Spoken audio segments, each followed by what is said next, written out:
Ah, there we go. Okay, let me try that again. Um, Hello, everyone. It's Dr. Plague. Um, just getting rolling here.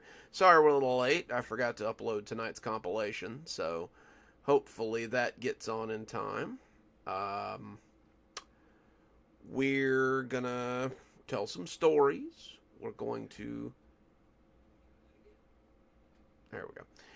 We're going to have some great stories. We're going to hang out a little bit. If it's your first live stream and you've got comments or questions or anything, be sure to post them in the comment section. I usually stop in between pages to answer questions and interact a little bit. So hopefully it'll be a good stream. How's you guys' week been? You've been doing pretty good?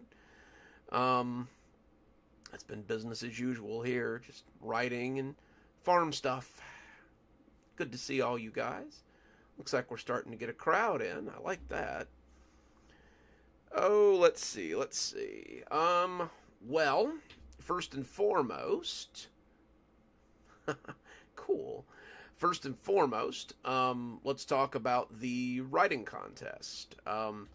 It is August, so the writing contest has officially begun. On the community tab is a post talking about where to send it. All the stories need to be between about 1,000 and 5,000 words. You know, no novels, but you know, big stories are always accepted. Um, Send them to the email address on there. It's different than my usual email address. I've just set up a drop email. Um, Make sure you get all your stories in by the 15th, and then I will read them. And then we will select a top three, which I will read on the channel, and we'll vote to see which one should be the winner. Winner will get a signed copy of one of my books. Oh, cool. Congrats, Diane. It's been 7 months already. Wow. Um, that's right, Leah. You did. I got yours already. What was I saying? I get distracted so easily. Um, we'll get a top three, and we'll get a vote going on it. That way, you guys can feel like you've got a little bit of say so there. I'll probably even read them on the channel. So that'll be fun. We'll do a little fun thing. For those of you in the this ghostly reader tier, the $10 tier, the Dollar General books should be here on. Oh goodness, thank you, Diane. I appreciate that. Much appreciated. What was I saying? Anyway, those of you on the ghostly reader tier, books should be in by the 8th, which sucks. I've got one of them. One of my buddies on that tier is coming to visit me tomorrow. I was really hoping the books would be here by then. But if you're not on the ghostly reader tier and you'd like a copy of the hang on, and you'd like a copy of the new Douglas Gage Beyond Savings book, I'm going to go ahead and post it in the chat logs.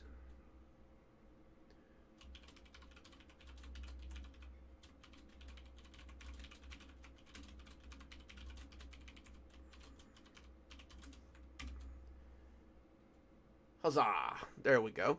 So if you don't have your copy yet, and you're not on the Ghostly Reader tier, which they'll be getting theirs pretty soon as I get them, go ahead and you can buy one off of Amazon. They're $20.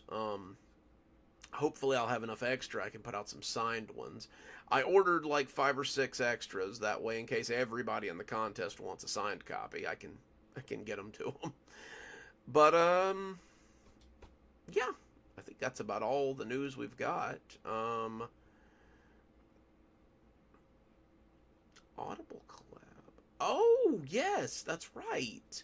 Um, I've got for those of you who don't know, I posted on the community tab. I'm up to 3 audiobooks I've narrated now. Hi Susie. Oh, hang on. Let me do this proper. Hello to Blondie and Leia and Susie and Diane. And I don't think I'm missing anybody. Hello, hello, hello, everyone. But yeah, I'm up to my third audiobook now.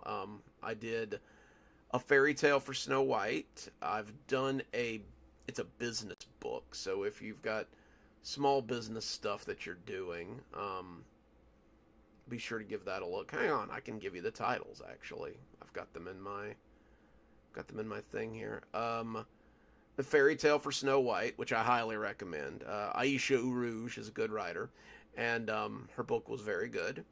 I've also done Dummy's Guide to Start Your Own Business, the simplest step-by-step guide to launching your small business from scratch, by ELK.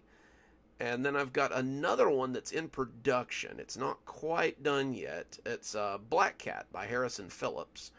It's I don't know. It's a little weird. I can't. I liked it, but it's definitely not going to be everybody's cup of tea. If you like murder porn, I guess I don't know what to classify it. Um, there's a lot of killing in it, but it was a decent read. Like I liked it. Hey, Osiris, glad you could join us. I think I did, Leah. Leia, I think I did. Some of them I will probably go through and make sure that I got before I send them to the other one. I got to go back through. Leia, if you want to go ahead and send it to the other email, though, be my guest, just to make sure that I get it. I'm really only checking that one for story stuff, so if you send it to the other one, it's likely to get lost, because I do a lot of other business through there. Speaking of business, some of you will remember hang on, let me go find it. I know it's here somewhere. It was shoot, I am so scatterbrained. I cannot remember anything these days. It's the most recent collab that I was doing with the Pines. Yes, there it is. Shadows in the Pines. The creator of that, I'm doing another collab with. He's got a podcast coming up. General elevator pitch is it's a private investigator who is going back to the scene of some of the classic Goosebumps books and doing a little bit of investigating. And I'm working on it. He's working on it. There's another fellow working on it. So we're collabing on it. I'm doing a little bit of voice work in it as well. So yeah, keep your eyes peeled for that. Which channel was that through? Let me check here. Yeah, do Shadows in the Pines. The creator of that, Derek, is doing some new stuff, so that should be a lot of fun. I liked the old Goosebumps stuff. That was really some of my first foray into horror, and I'm excited for it. I'm doing not to give too much of it away. Yes, Derek Weber, you got it, Osiris. He's working on it. He's going to be voicing the main character. I'm going to be doing some secondary voices and doing some script work for him. So that's going to be a lot of fun. Something for you guys to look forward to there. I liked the Goosebumps stuff. Like I said, it was something I grew up with, so I was excited to be a part of it. For my part, I'm doing The Girl Who Cried Monster and The Phantom of the Auditorium, which were two of my favorites. So I was pretty excited to be part of that. Like I said, I don't want to give too much away, but look for that very soon. That should be a lot of fun. I think that's all we've got for now. Hey, CLC, we're glad you could make it, man. For any of you that live, I've made no bones about the fact of where I live in Florida, but if any of you live close by to the area, we're thinking of setting up a corn maze in the near future. Probably not this year, but maybe next year. So I'll get some spooky pictures closer to time so that you guys can see what we're working on. You know, I'll let you know the details. So if you want to swing by, you can see the corn maze and get some stuff signed. That's always cool. Probably next year, though. I think we're a little late in the season for planting corn this year. And that's really all I've got. I don't really have a lot of news, it would seem. Let's see. Somebody's being a sleepy kitty. He'll probably come over here and want pets here in a minute. There you go, Blondie. Let's see. Let me get everything set up, and we will get rolling here. I need that one, and I need that one, and I need that one. Alrighty. So, eventually, I've got to get a little bit of a stockpile done so that we can start doing voting again. I missed the votes. The votes were fun. But this week I'm going to be doing another laughing audience story. I'm trying to the series is almost over, so I'm trying to kind of wrap it up a little bit.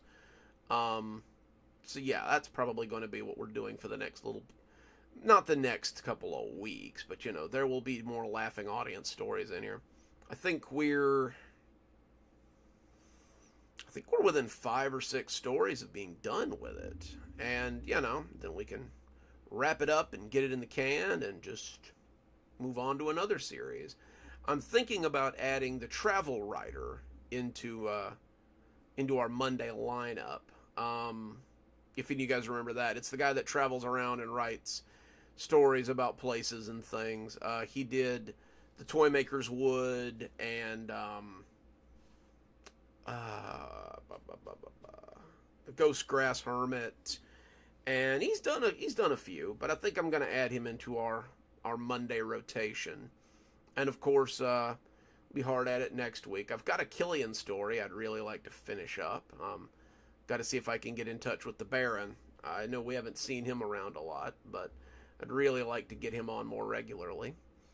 I've already got some parts on the next Dollar General spot, so I'd like to work on that as well. But yeah, I think that's definitely some things we can look forward to in the future. But anyway, today's Monday or next week's Monday story is going to be a laughing audience story, and it's called On the Field. It's about baseball, so get your mitts ready, because this should be interesting. Excuse me.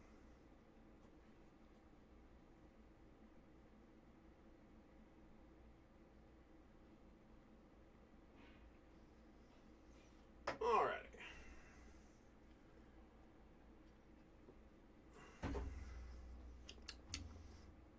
Okay. On the field. I don't think it's a good idea for you to play tomorrow, Reggie. Reggie, Achilles Royce, looked up at the man who had been taking 15% of his earnings for the last decade and snorted.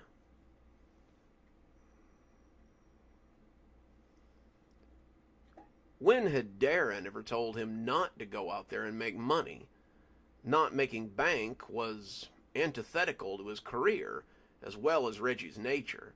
Just because it was going sour a little now didn't mean they couldn't churn this cream into cheese and bring it all around again. Shouldn't play? Darren, why wouldn't I play? We've got to ride this press for as long as we can. That's just it, Reggie. I know I say that all good news is bad. But yeah, I did that backwards.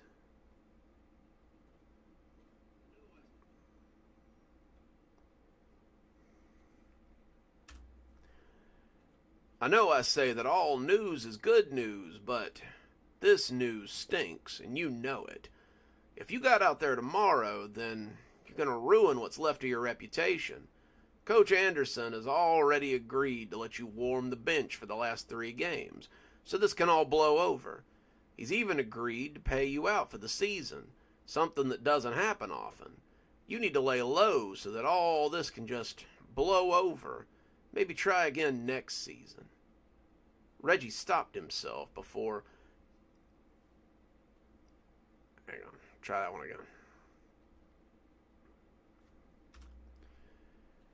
Reggie stopped himself just... If I could talk today. Reggie stopped himself just short of tearing the Velcro strap on his glove. He was used to dealing with the rage by now. He'd been managing it in his injections for years. But sometimes it still crept up on him. Times like now, when he needed a cool head. Reggie put his hands in his lap so that Darren couldn't see him shaking. But his manager was no fool. "Are you still juicing, kid? I thought we talked about walking that back, especially with your upcoming..." "It's fine," Reggie half growled. "I've got it under control. I'm 5 home runs away." Yeah.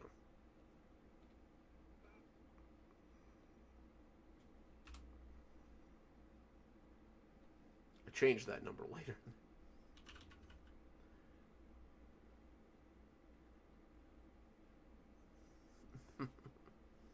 Security is always interesting.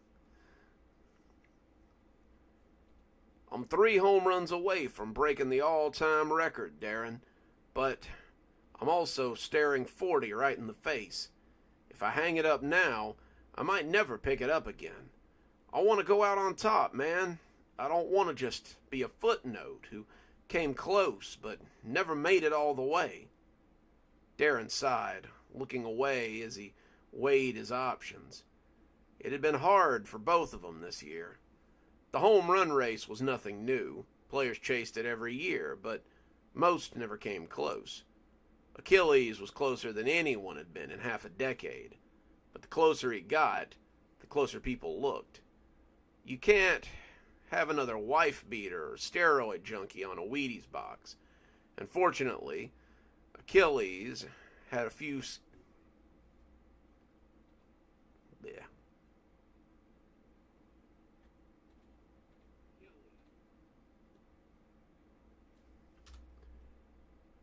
Achilles had fewer skeletons in his closet than most.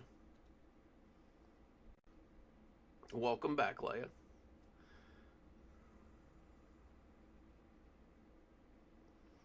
Let's see. Okay. Darren knew about the juicing, but Reggie said he was being careful. It was never enough to pop on a test, but it was enough to keep him active. Reggie should have retired a few years ago, but he couldn't. Not until he broke the record.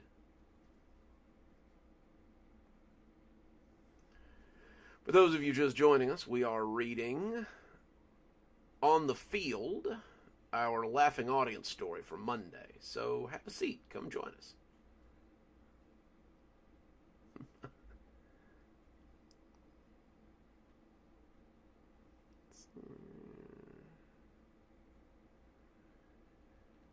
Once I break the home run record, I'll hang it up. Till then, I'm in it until I can't anymore.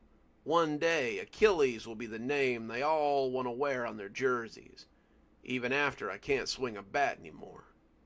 Achilles, Darren almost laughed. He'd given the kid that name after he'd signed him. You need a marketable name, Reggie, and the league is full of notable Reggies.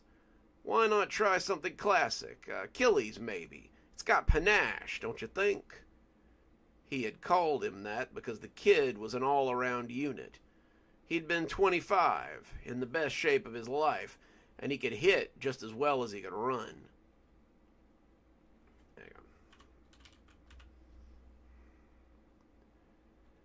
Darren had been his manager for a decade now, and there was a cat... If I could read...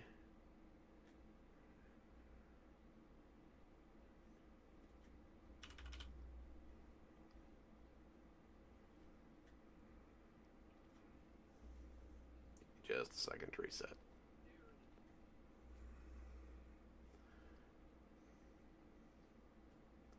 Still got to figure out what's up with that weird reverb.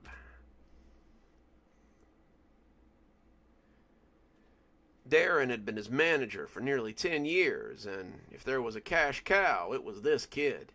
Kid, No, not a kid anymore. Reggie was the same age that Darren had been when he'd scouted him, and his milk was almost over. When he'd come to Darren with his home run race, one final hurrah before he hung it up, Darren had considered it poetic. One final battle before retirement. That's how heroes went out. He hadn't thought the idea would take root, but Reggie was serious. He'd trained hard in the off-season, really pushing himself to the limits. And when the spring season had come around, he'd been ready for the show. This season had seen him smash one ball after another out of the park, and the fans took notice. Attendance was at an all-time high, and people packed the stands for the moment when Reggie blasted one ball after another into the stands. He didn't belt every ball out there, but he hit at least 2 or 3 a game. Those 2 or 3 became 5 or 6, and suddenly Reggie was unstoppable. The deals came in, the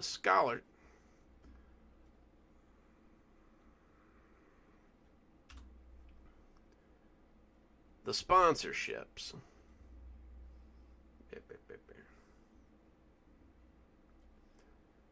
the partnerships, but that put an even bigger target on Reggie. He was still fine during drug tests. He had a prescription for the steroids, but he had to cut way back. The steroids weren't the problem, though. The problem was Sylvia. Sylvia was Reggie's wife, his wife of 10 years, and when the affair came out, it nearly broke Reggie.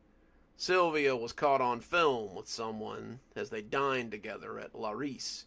She was photographed having drinks with him at Clarence's. She was photographed taking him back to his house. Blech. Can't read today.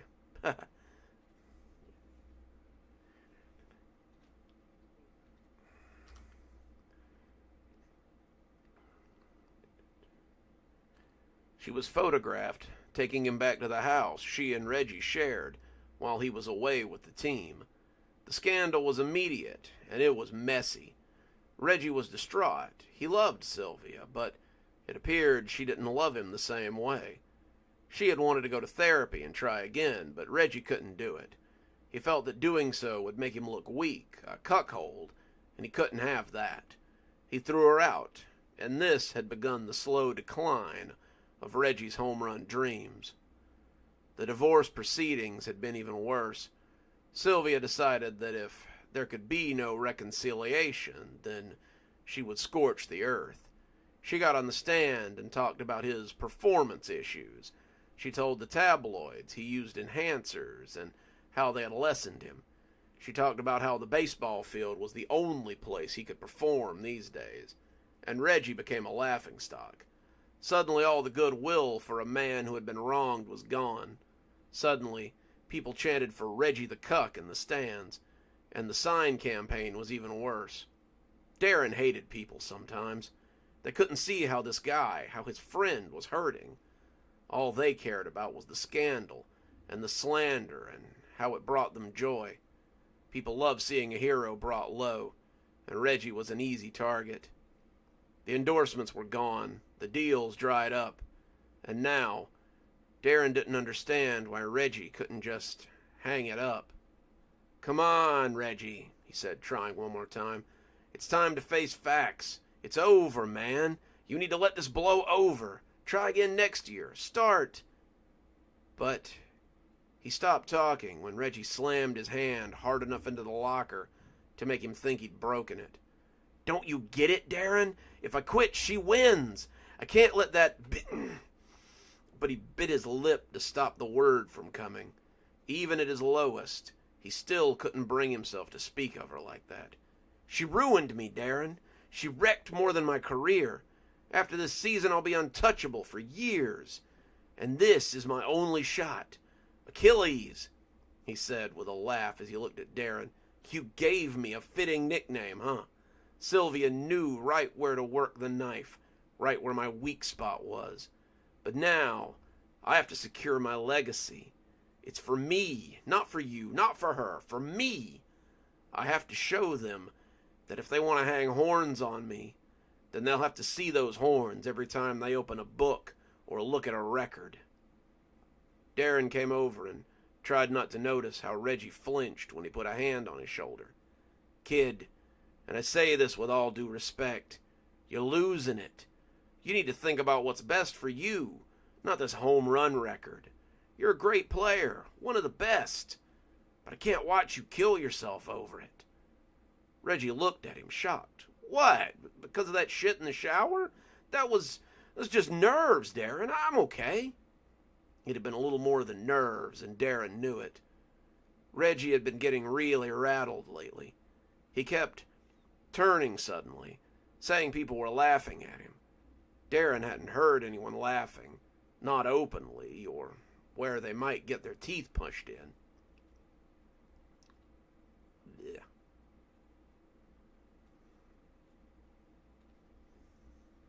Try that one again. Not openly.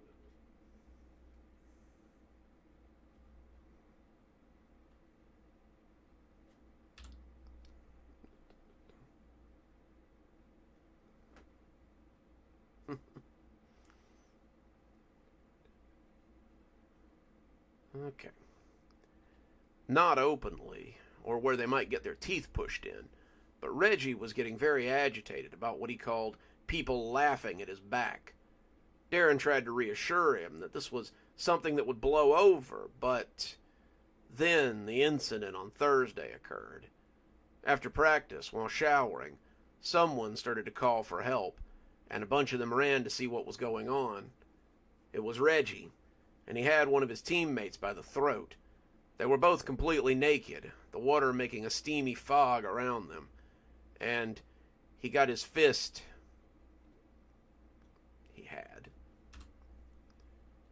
He had his fist drawn back like he was planning to fight.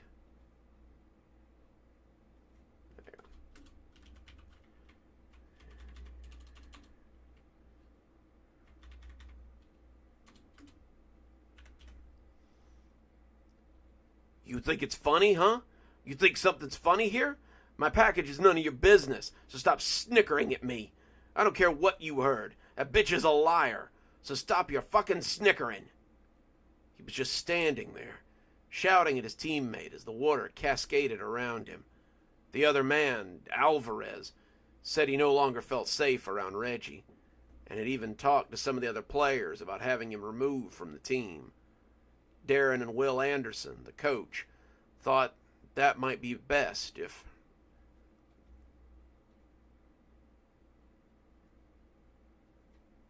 Yeah, stumbled there.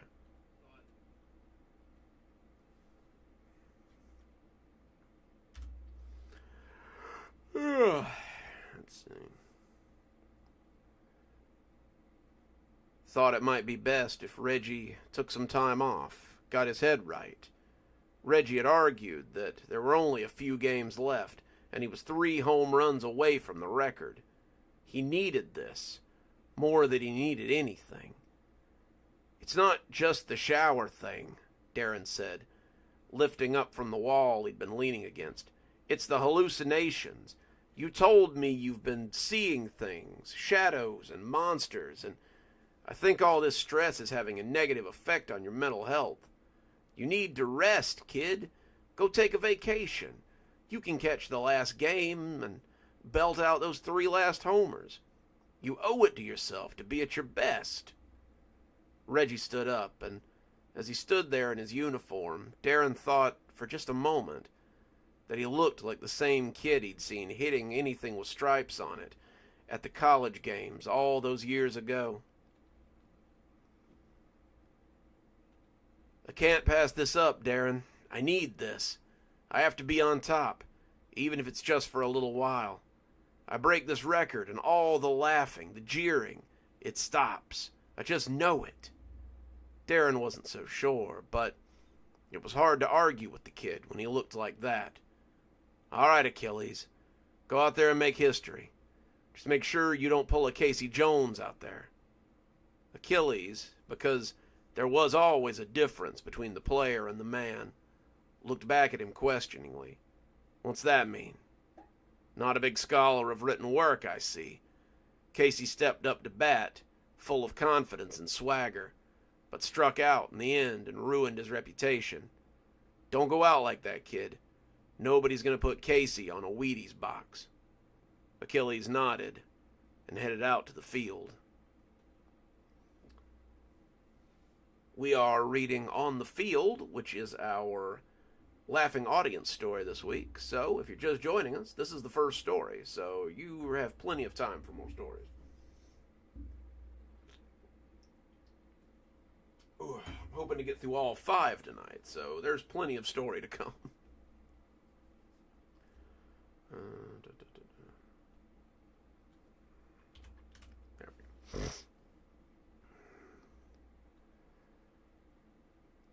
Darren couldn't have known how right he had been, but Reggie had some ideas.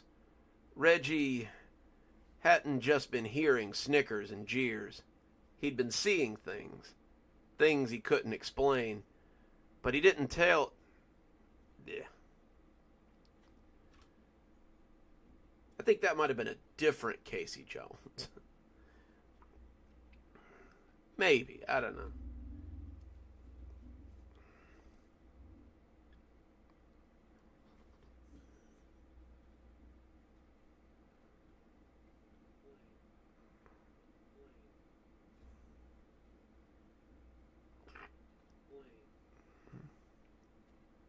All right, where were we? Things he couldn't explain.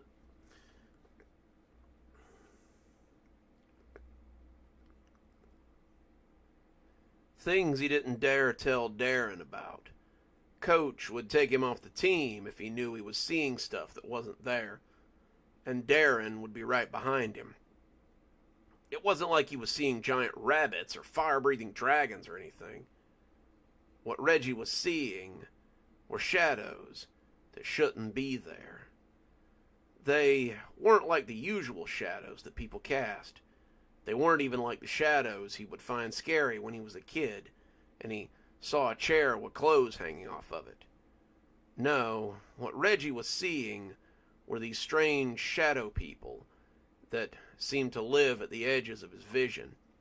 He would wake up sometimes, whether it was in a hotel room or in the small home that he had once shared with his wife, and he would see them standing there before he blinked and they would vanish.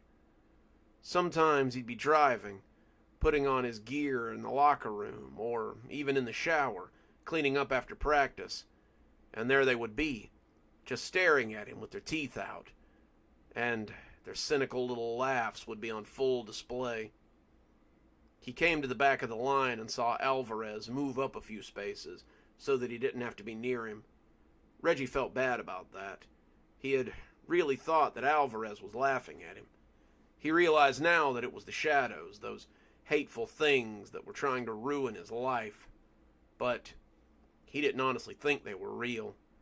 He had started to think they might be stress, maybe even his mind's way of coping with the challenges his life was undergoing. He was almost 40, in a game for 20-year-olds. He knew he was the odd man out. He knew he only had a few years left to make his name. But when he hit that home run that would put him in the record books, he knew that no one would remember what his wife had said on the stand. Yeah, Osiris, that's Casey Jones, too. He's the guy from Brooklyn with the hockey mask.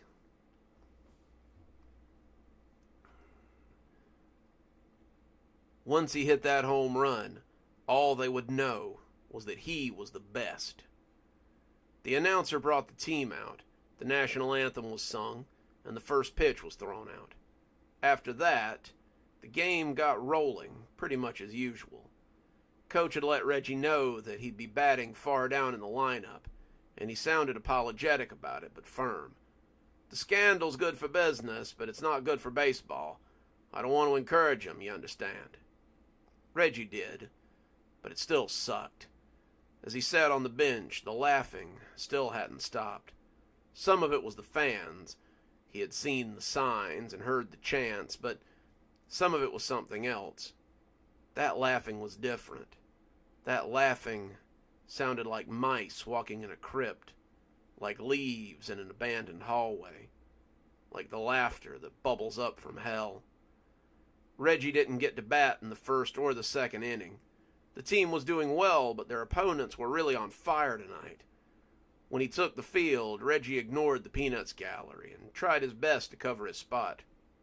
Still, when a group of fans started catcalling him after he missed a particularly easy grounder, it was hard not to simply storm off the field. Hang on.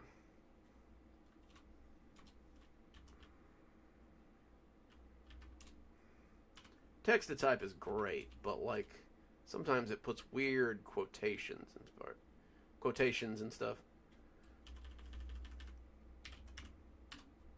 There. He'd been the victim in all of this. His ex-wife had cheated on him, after all. Why were people laughing at him over something that he had been hurt by? In the third inning, he finally got his chance to bat. The announcer called him out. He stepped up into the box with all the swagger he usually possessed.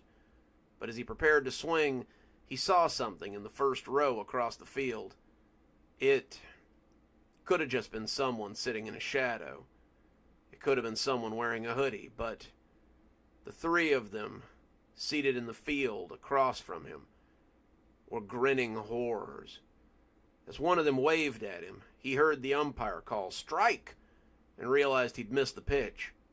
The fans went wild, cheering and yelling at him to keep his eyes on the game.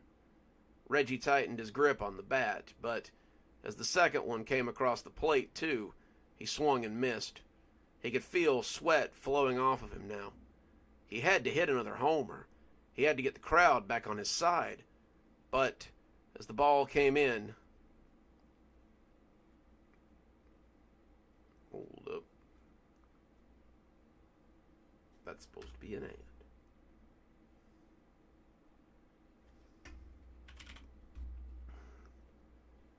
And as the second one came across the plate... Oh. Wrong one.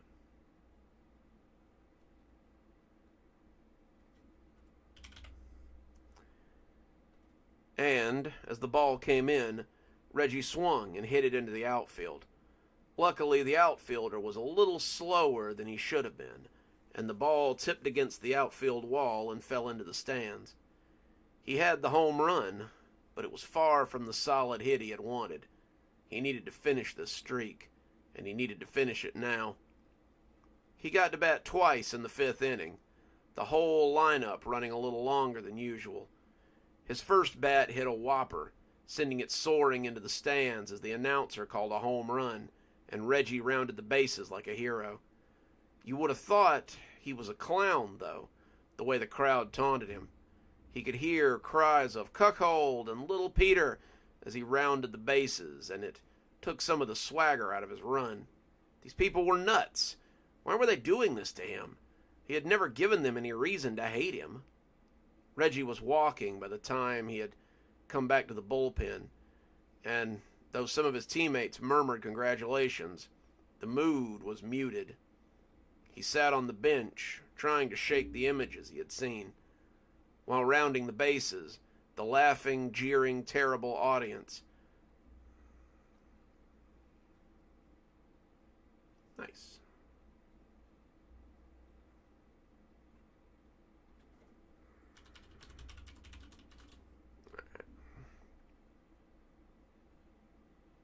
Missed a few words there.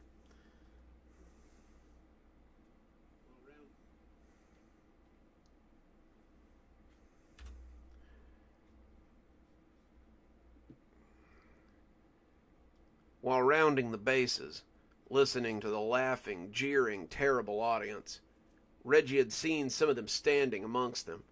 They were hanging off them, their teeth much too close to their vitals. Were they responsible for this? He didn't know how they could be, but the laughter was beginning to become worse as the night began to fall. The other players were beginning to notice too. It was messing with them, both teams, and even the announcer was starting to take notice. Something seems to be going on in the stands. Whatever it is, I'm supposed to remind everyone not to distract the players. It's He started to chuckle a little. It's distracting to make them them. But he was really losing it now. The stands were cackling, and Reggie pulled his knees to his chest. This was too much. The mean laughter was one thing, but this was like dead people laughing. It was so creepy. It was too much. He started to lose it. He felt himself beginning to chuckle. He couldn't help it. It was all so goddamn funny. "Achilles," someone said, and he looked up to see the coach laughing and staggering towards him. Go on, hero. It's your turn up to bat." Reggie stood up, chuckling as he took the plate. He aimed the bat at the crowd, but as he looked, the stands were full of those dark, grinning horrors. They were in every ear.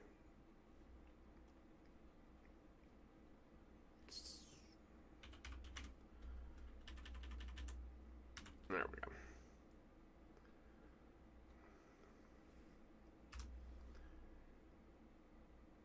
They were in every seat, sitting everywhere, and as he took the plate, they stood and seemed to do a better wave than anyone he'd ever seen. The ball came pelting at him, and as he swung, it flew out into the stands and was lost in the throng of dark characters. Then they boiled over the wall onto the field, covering him as he whispered 3 words before he was lost forever. Home Run King. This was getting out of control. Director Hires put his hands in his pockets as he looked over the bodies that littered the stadium. The numbers were in the tens of thousands. They had all come to see Achilles, and whether it was to see him fail or see him win, it was irrelevant. They'd all choked to death, and the party line was some sort of gas leak.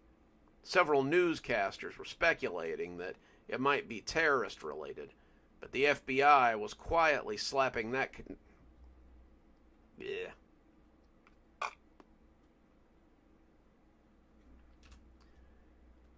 But the FBI was quietly slapping down those kinds of ideas. The last thing they needed was a mass panic like that. "Where the hell is Warwick?" Hires groused. "The biggest incident in years, and he's nowhere to be seen." His last report was about chasing a lead on the source of the incident. Hires shook his head. "Well, he better be finding something good, or we're going to be in a world of shit." There you go. That's our laughing audience story for the week.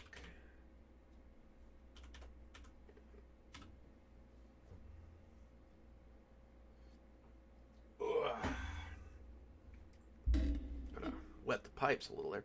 I know laughing audience stories aren't everybody's cup of tea, but I really like the series. I think I'll be a little sad to see it come to an end. It was one of the first series I ever wrote, and it's definitely been one of our longest running. Shoot, the laughing audience stories were running before Grandpa even started, which is saying something. Let's see here. Let's get a new one up, and we'll start. Let's see. I tell you what, let's do ourselves a little vote. Do you guys want to hear the Kashmir Hospital story first, or do you want to hear this week's Kashmir story first? The one from Wednesday. So, I'll give you guys a couple of minutes. Let me know what you want. And we'll read both. Like, we're going to read both of them, so. Let's see what we got here.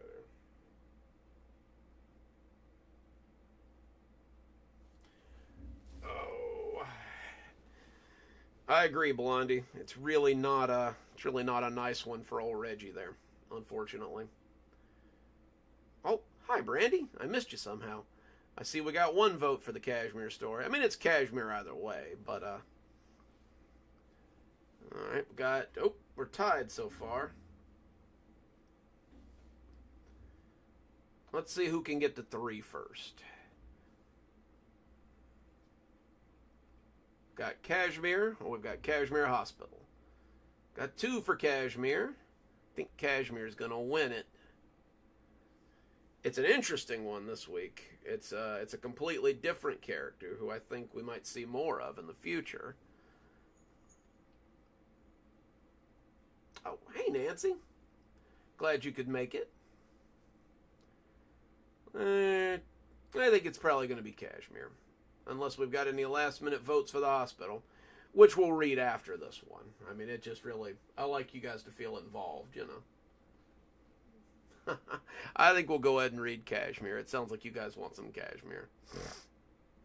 But, we'll read the Kashmir story first, and then we'll read the Kashmir hospital. CLC has broken our tie, so here we go. This one's called that's from last week. Where is it? This one's called One Order at a Time. And like I said, it's going to be a new character. But, you know, most of the stories involve new characters, I think. It really fleshes out our Kashmir cast a little bit. Alright, so, One Order at a Time. "Are you from Bike Meals?" asked the kid behind the counter as Brandon came in under the sound of the bell. "That's me. You got the food ready?" Brandon asked. The kid behind the counter smiled as he set the bags down. Brandon had trouble with some of the food places, ever since starting with Bike Meals, but Lewis's Subs was not one of them. Lewis was one of those special individuals who had come to Kashmir and immediately began trying to make the town a little bit better, kind of like Brandon's boss, John. John had come from outside Kashmir, as most of them had, and he had a great idea for a service that brought food to people's houses.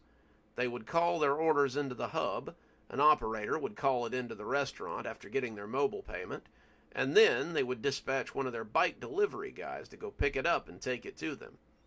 "It kind of reminds me of this thing we had where I came from," John would say, while scratching his head. "And if I think really hard, sometimes I can kind of remember it. It's foggy, but I remember it involved bringing food to people's houses, so they didn't have to go out and get it. I really think the people of Kashmir would enjoy having something like that." Brandon didn't know what he was talking about, but it served his purpose and helped keep his... Yeah.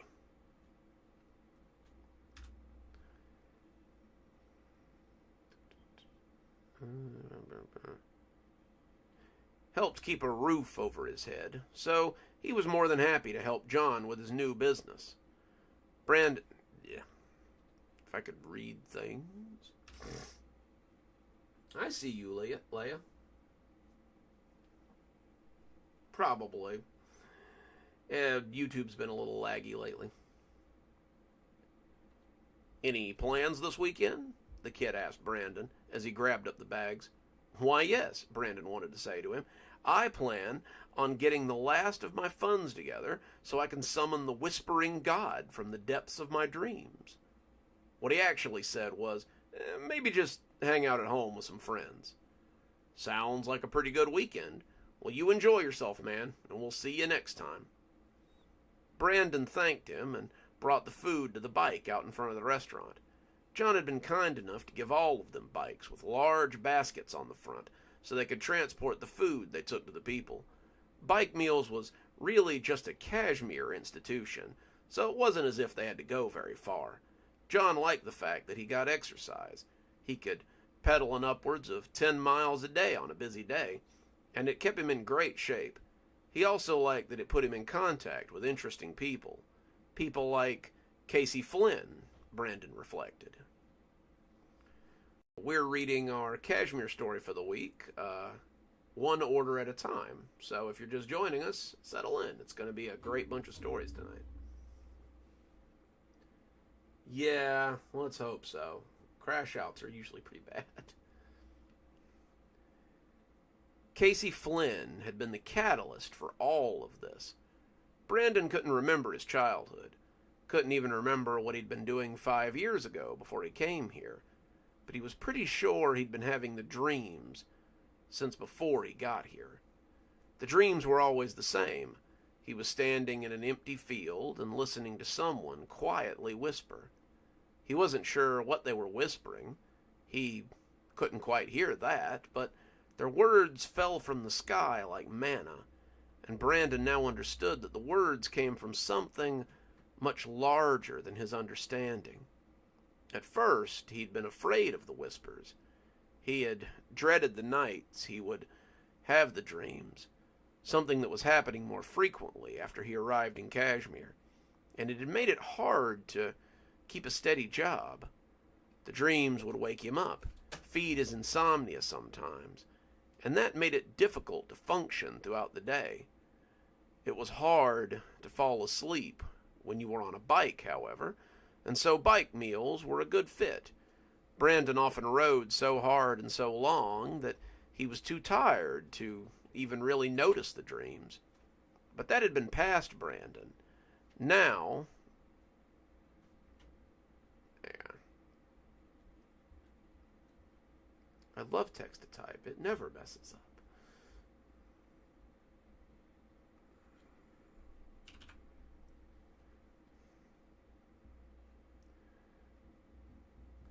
Now, he knew better than to ignore the whispering one, and Casey had helped him make that discovery. Casey was an interesting individual. He delivered food to Casey every day, had begun to be asked for his deliveries personally, and that had led him to hang around and talk to the old guy a little. Casey was no spring chicken. He was old and bald and pushing 70, but he had a wealth of knowledge. He was on Social Security, and he seemed to split his pension between occult research, bike meals, and his bills. He had books that you probably couldn't check out at the local library, books in languages that Brandon couldn't read. And Casey knew what was all...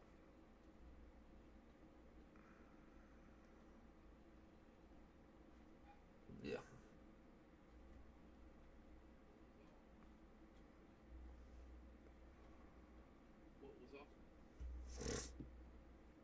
Yeah.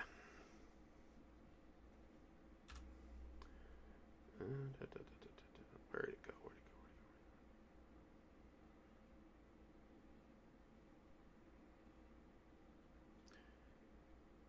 And Casey knew what was in all of them. He had one of those keys of Solomon, the ones that talk about hierarchies of demons in hell, and he had shown Brandon a lot of things you couldn't find on Google. Their friendship had begun slowly. Casey liked to order food from Lewis's Subs, and he said that Brandon was one of the few delivery guys who got it to him without crushing the chips or mashing the bread. Brandon had given him his food and left at first, but before long he had noticed the books Casey read and had questions. Casey, for his part, was glad to have someone to talk with, and that was how Brandon had begun to tell him about his dreams. Casey looked ravenous as he listened to Brandon tell him about the dreams, and when he finished, the old man told him something he'd been waiting for, though he didn't know it. These dreams are not nightmares. You're being contacted by an elder god.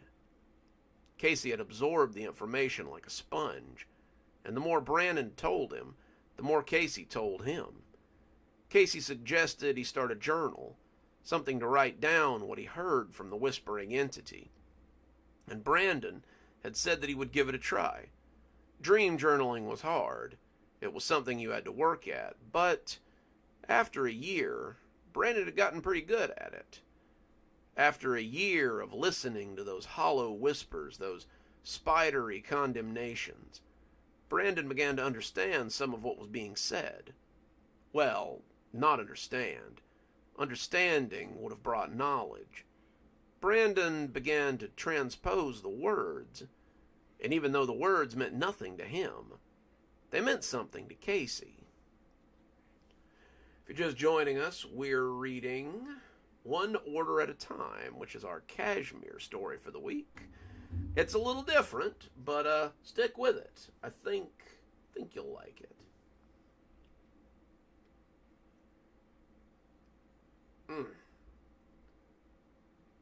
Don't we all, Osiris? I'd love to take a trip to Arkham. Sounds like fun.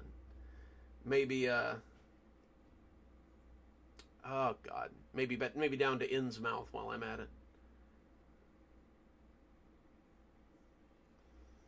Let's see. He is telling you that you must gather. If I could read. He is telling you what you must gather in order to make this transition. One more time. He is telling you what you must gather in order to make his transition into this world. It's rare to be given such an opportunity. You should feel honored and moved to help him. From then on, Brandon had been doing just that. Punctual as always, my boy, Casey said as Brandon pulled up with his lunch. Come, sit. Tell me what news you have from the Whispering One. Brandon took out his journal and handed it to Casey, along with his sub. I marked down some new things I heard. I believe I've deciphered nearly all of it. Casey read over the journal, nodding. You do impeccable work, my boy. Did you finish the translation from yesterday? Brandon asked. Casey made a sound as he bit into the roast beef and cheese, his favorite, and wiped mayo on the arm of his plastic chair before grabbing a sheet of paper off the end table. Brandon had to lurch forward to grab the ashtray he nearly upset. The paper in his hands dribbled with ash flakes as he brought it out, and when the table was set to rights, he took it from the old man. Just finished an hour ago. Let us hope that your Whispering One is fond of sub sandwiches. I don't know how I would get by without Lewis and his subs. Brandon looked over the list, his brow crinkling as his hands began to shake. These candles, are you sure?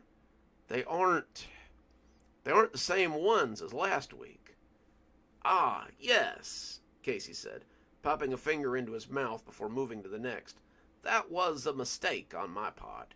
The translation wasn't precisely what I thought it was. Sorry if that caused any problems. Brandon chewed his lips. The ritual called for 5 blood-red candles of Baal tallow, 5 candles of sky blue tallow, 5 candles of Meltron tallow, 5 candles of gemstone tallow. Brandon had the 5 red ones and the 5 blue ones, but the week before the ritual had called for 5 mint tallow candles. Meltron, however, sounded expensive, and now Brandon had 5 useless green candles that had cost him nearly $30. There was also blessed chalk to buy, gravestone ash to scavenge.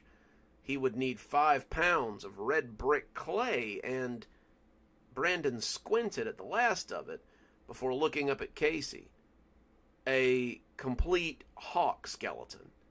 Indeed, Casey said, crumbling up the paper from his sub and tossing it into the corner where a dozen others sat in various states of decomposition. Where am I supposed to get a complete hawk skeleton? Brandon asked. I have been led to believe, Casey said as he reached for the chips within the bag, that most hawks have a full skeleton inside them. The hawk is the least of your worries. Some of these candles will be dear, and gravestone ash is not something most people still have. The bill will not be cheap, young sir. Not cheap at all. Brandon nodded, folding the paper up and putting it into his pocket. Well, best get back to work then. See you tomorrow, Casey. And you, Brandon, do tell your master I say hello. Brandon was off, heading back to the center for another delivery. His Whispering One could not arrive on his own, and each meal delivered got him one step closer to fruition. He would see the source of those whispers, though he prayed he wouldn't be as old as Casey by the time he saw the one who whispered so. Short one, but a good one, I think. Let me catch up on the goss here.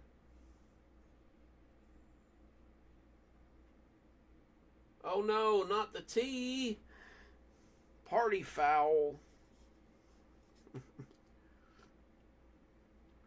Oh no, that sounds like a huge mess.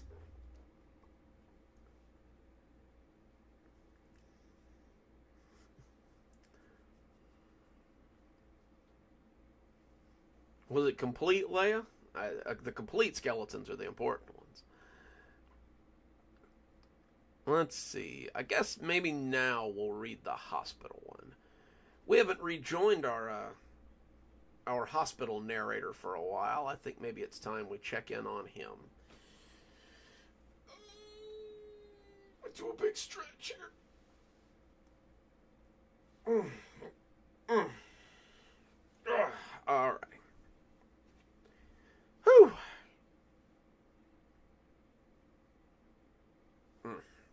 One of these days, you guys are just gonna be watching a live stream, and I'll just like snap my neck trying to do that. That should be an interesting stream. Okay, so I'm gonna go on and read our Kashmir Hospital story. If you guys are just joining us, we're 2 stories deep, and we're about to start our 3rd one. So there's still plenty of stories to come, though. Don't worry. We've still got our 2 Tuesday, Thursday short stories to get into. So,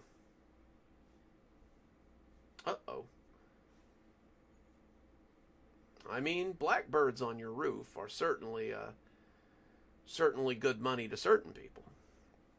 So this one is called The Lifetimer, and I hope you enjoy.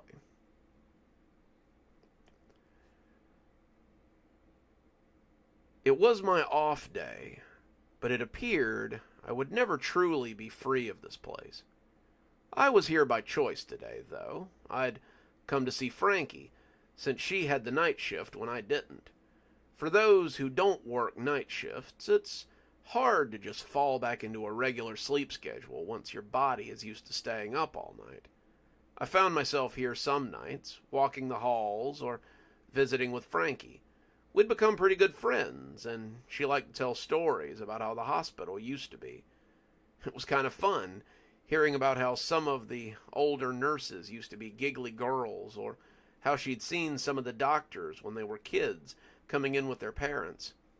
I helped her navigate some of the newer things that she might have missed for my part. Cell phones were still kind of a mystery to her, and she wasn't sure what to make of the things that I had taken to be normal. The computer had been a major hurdle for her, but she was picking it up pretty well. So, I gotta ask a weird question, and it's gonna come off as very weird. My cheeks got a little red. Sure, what you got? I'd expected that she might invite me to dinner or something, but she turned to the computer and pointed at a spreadsheet of the 3rd floor. There's a guy in room 2...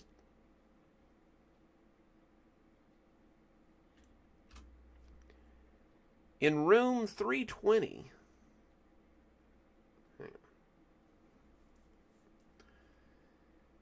Mr. Smith, and I'm trying to find out how long he's been here. I got down next to her, scrolling through a few things before bringing up the patient file. It's in the charting part. It gives a start date and usually a forecasted release date. Most of the time it's 4 nines until the doctor... But I stopped talking when I realized the guy had no start date or end date. That's weird, I murmured, scrolling... Try that one again. Scrolling through a few other things as I looked for a reason for all of this. There's no diagnosis either. He's on the 3rd floor, that tracks, but he doesn't seem to have a primary physician either. That's really weird. I scrolled a little more, looked a little deeper, but there was nothing. It was like Mr. Smith was just here, just taking up space. This was a hospital, and every bed was important, as I had learned from... Excuse me.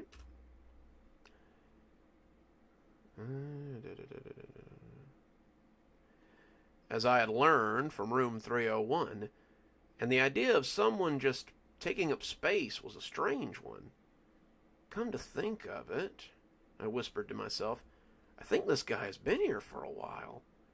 Normally, the name Smith would have just been easy to overlook, but it was so mundane in this case that it kind of stood out. I had been here for about 3 years, and it seemed like I'd seen his name on the list for a while, though I couldn't swear to it. What made you look into this guy? I asked on a whim. Well, and again, this is going to sound weird, but I think I remember him. I almost laughed. You remember a John Smith? That would be impressive. Well, I remember him because I think he was here when I worked here. I looked at her oddly. This fellow's been here for 50 years? She shrugged. Maybe longer than that. I sat back. Any idea why? Frankie settled her skirts as she sat back as well. I think, despite the time, it would always be the 70s for her. She was always slipping back into the speech pattern of her day, slipping in little fashion choices that were familiar to her, and it was clear that she would never truly leave her time period. She was a stranger here, but she was trying to make the best of it.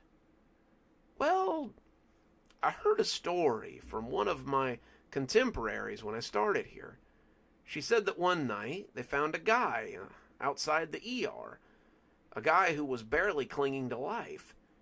They didn't know where he'd come from or how he'd gotten there, but they took him into the emergency room and tried to find out what was wrong with him. She said he didn't seem to have anything wrong with him, no wounds or diseases, but he was dying, and doing it pretty quickly. As he started to die, she said the ground began to shake. Hey, Kevin, we're glad you could make it. All right, where was it? There were probably still broken tiles in the ER when I was here, but I suppose they've probably replaced them by now. They said the shaking got worse and worse until finally somebody got his heart going again. They put him on a ventilator, and he seemed to have slipped into a coma. They moved him up to the 3rd floor, the top floor at that time, and a couple of months later, I walked into the stairwell and was gone for 50 years. I suppose he's been here ever since. That got me thinking about it, and I decided to look into it further. Kashmere Medical was a haven for the strange and the unexpected, so this was honestly just another day in the ward for me. I talked to David, who had been here for a while, but he just shrugged and said he'd never been in that particular room. I talked to Michael, but he said he'd never got any calls or called from the switchboard. Hang on.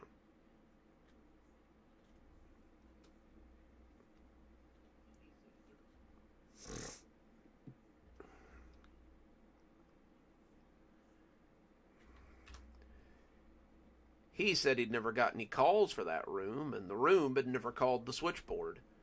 I was tempted to go up to the 3rd floor and ask the nurses up there, but I wanted to be sure that nothing beyond the pale was happening. Carl was in his office, watching cameras and checking emails, and he laughed when he saw me. Boy, you just can't stay away from here, can you? I took a seat and told him about the guy in room 320, the one I was curious about. I told him the story that Frankie had told me, and he nodded along, his face starting to change. He was listening, he was hearing, but he clearly didn't like what he was hearing. I'd known Carl for a while, and his eyes began to narrow as I told him my story, like I might be a danger to the facility. "Do me a favor, John," he said, his hands fidgeting in his lap. "Let this one alone." "What?" I asked, not sure I understood. "Why?" "This is different than ghosts or buggins. This is a matter of hospital security. Can't let you poke your nose into this. If it makes its way into your book, then I don't think it will ever see the light of day." "Why would that be?" I asked, feeling a little defensive. The book was my life in a lot of ways, and I wasn't going to let him threaten me through it. Kid, there are things here more dangerous than ghosts. There are things here that will leave you in a whole world of trouble. The people at the top like to keep this place the way it is, the way they've made it. And this guy's part of that. No one's allowed in that room. No one who doesn't have their permission, at least. The man in that room is part of my duties, a part that is handed down from security head to security head, and I could probably get in trouble for even talking with you about it. So he has been here for 50 years then? I asked, feeling like I was getting a pretty good idea of this. Yeah. No one knows who he is. No one knows how he got here. But they say that his body must continue to live. If he dies, bad things could happen. What sort of... But he cut me off. Don't ask. I can't tell you, so don't ask. Needless to say, you can't go in there, and I can't let you in there. Leave it alone. We are reading The Lifetimer, which is our Kashmir medical story for the week. So if you're just joining us, don't worry, we've still got lots of story to go. I'm going to turn the fan on. Give me just a second. I'm going to steal you. Getting a little stuffy in here. There you go. There's your kitty cat exposure, too. Say hi, Normal. Hi, Normal. Okay, I'll let you go have your nap. All right.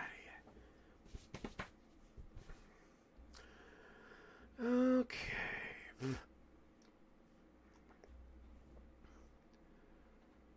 I left the security office, but I wasn't done asking questions.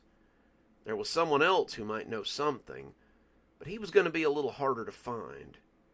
I could wait for him to show up, but I knew where I could find him, too. I stood in front of the stairwell, trying to manifest my way inside, and when I opened the door, I was looking into the strange world between worlds that people kept getting lost in. I climbed some stairs, calling for him, and by the third landing, I found him waiting. He was wearing the usual red scrubs.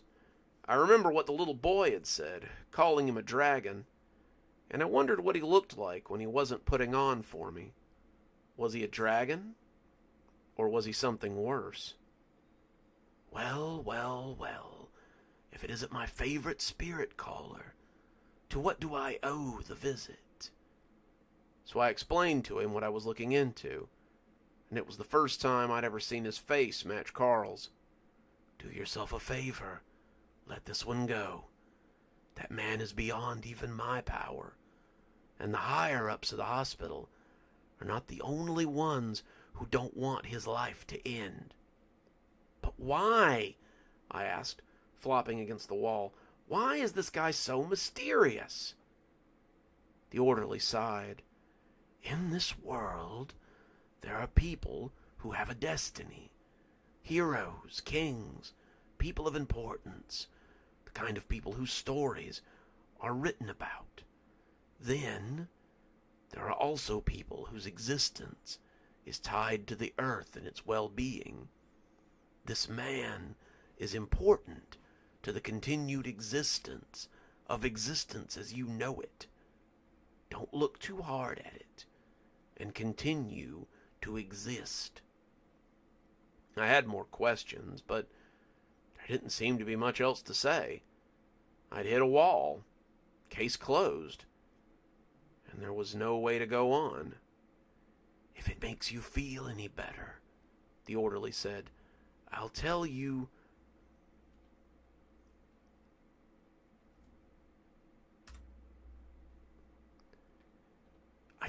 these things to keep you off their radar, so you can fulfill your destiny.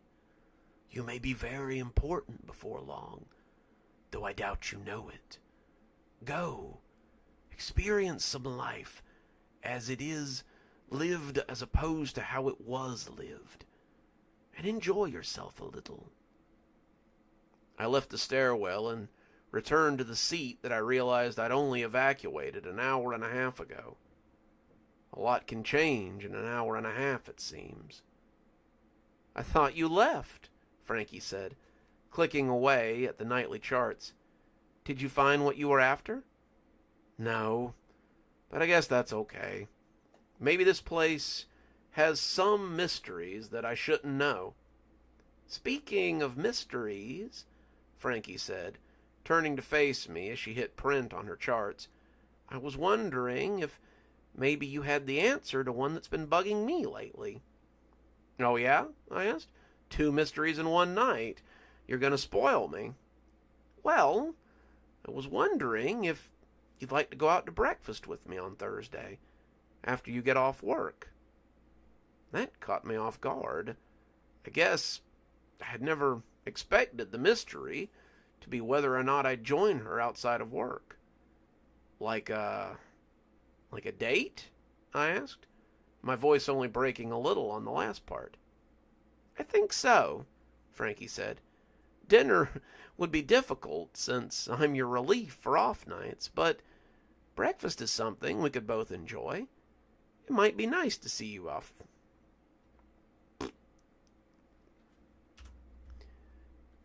It might be nice to see you outside of work. Interested? I nodded. Sounds like a date, I said, and the two of us sat for a while in companionable silence. That was one mystery I wouldn't mind getting to the bottom of.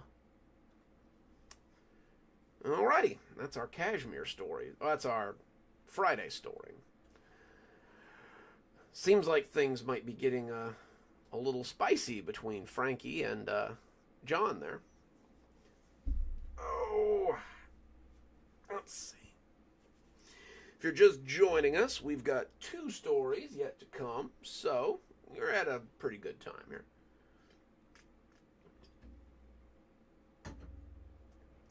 Alrighty. So, for the short stories for the next couple of weeks, I've got something special for you. I have written a little series of stories about some strange happenings at a mall, and I thought you guys might like to hear them. It's about, well, it's about some strange rules and a strange mural and a little bit of security work after hours at the mall. It is called if I could talk, The Natives of Kawakala Mall, and I hope you guys will enjoy it. Let me get a big stretch here. This one's probably going to be a 4-part story. It might be a 5-parter. I don't know. I haven't really decided yet. But, it'll definitely be a multi-part story. So I think it'll be pretty cool. I'm gonna get your foot. Okay, so we'll read part 1 and part 2 tonight, and then next week, not this coming up week, but the week after next, we'll get part 3 and part 4. So, excuse me. Too much birthday cake earlier. That'll give you guys something to look forward to. Alrighty, so this is part 1 of The Natives of Kawakala Mall. And I hope you guys enjoy it.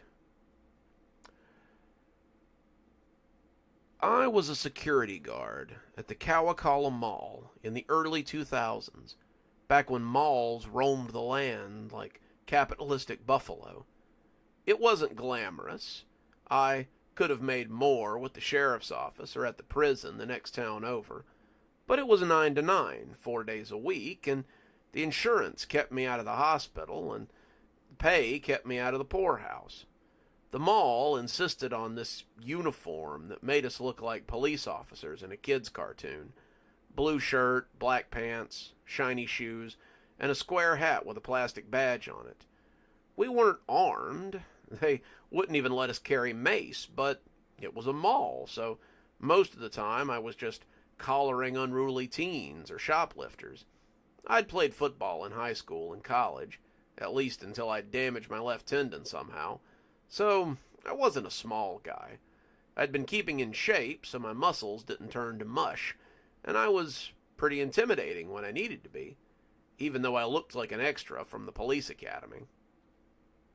Thanks, CLC. I really appreciate that.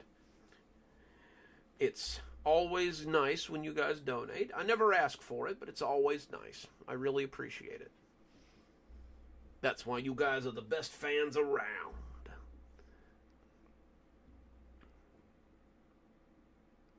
You're not trying, buddy. You are doing. For definite. The mall was huge, but what always caught my eye, what had caught my eye ever since I was a little kid, was the mural in the food court.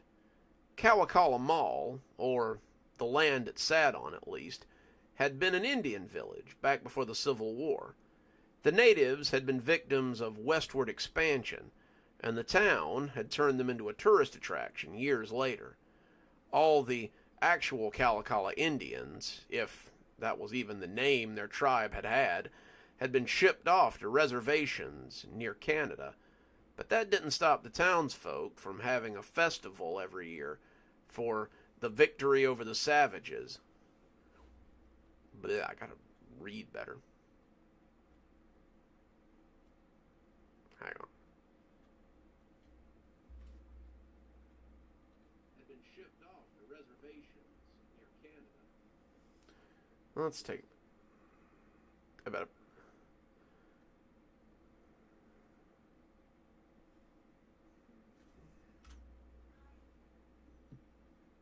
Hey, Snow, glad you could join us. But that didn't stop the townsfolk from having a festival about their victory over the savage Indians every year. Local legends state that the settlers had adopted the name as a sort of screw you to the natives they had stolen the land from, but they hadn't gotten away scot-free. The tribe had been large, and they had been fighters. Local legend also said they had a spiritual leader who acted as their chief, and he had used something to poison the crops and make the townspeople scared of the woods. Scared or not, the settlers had ambushed them on the spot where the mall stands and killed them to a man. Their women and children had been taken to the reservation, being set up several states away. I don't think we need that part.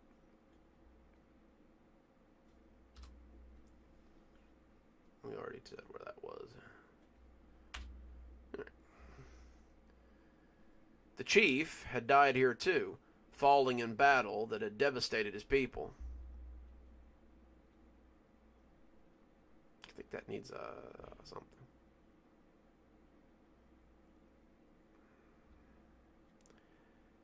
The chief had died here too, falling in the same battle that had devastated his people. And now, my town celebrated it every year. If that sounds morbid and a little bit screwed up to you, then you're not alone. The members of the tribe who returned after generations of reservation life usually protested the celebration, but no one seems to pay them much mind. I don't like it, but it's one of our biggest festivals, and I do like funnel cake.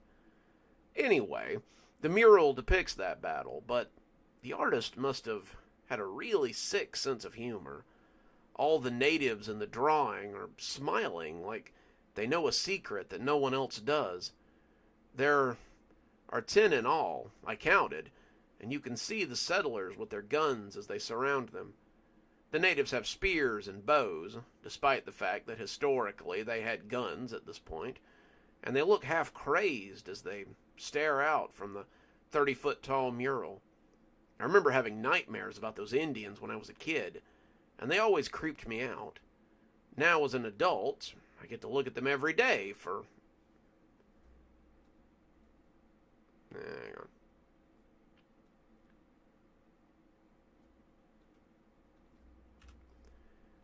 Now, as an adult, I get to look at them every day from 9 to 9.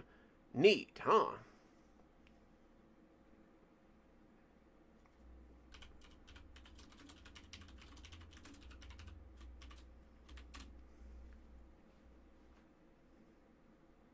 Oh, funnel cake. Hands down, Blondie. I love me some funnel cake.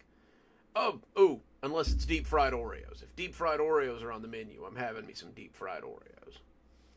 Of course, I don't know, man. This is Florida. We deep fry everything. I'm pretty sure I saw deep fried butter at the fair a couple of years ago. Anyway, I tell you all this to let you know just how weird tonight's incident was.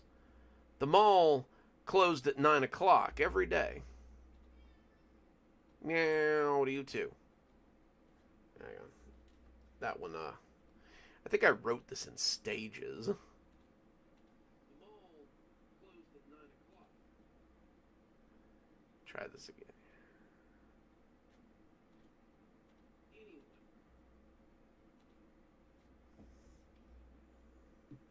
Ooh, I like deep fried pickles too. Those are always good.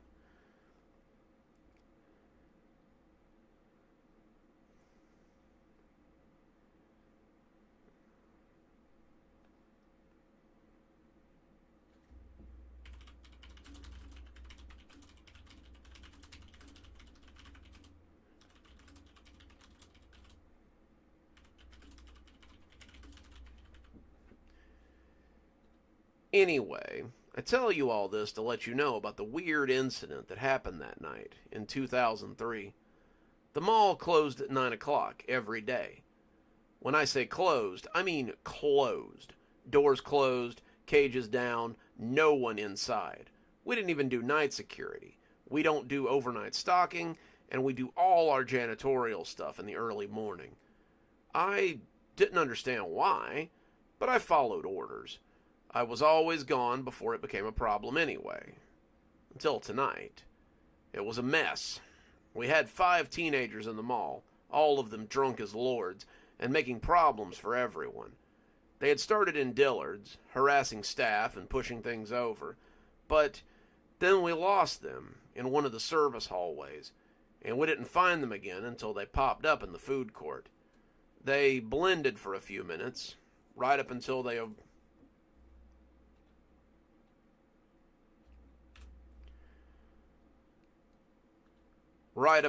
appeared at Wetzel's Pretzels and got irrationally angry because they didn't have any churros done right then.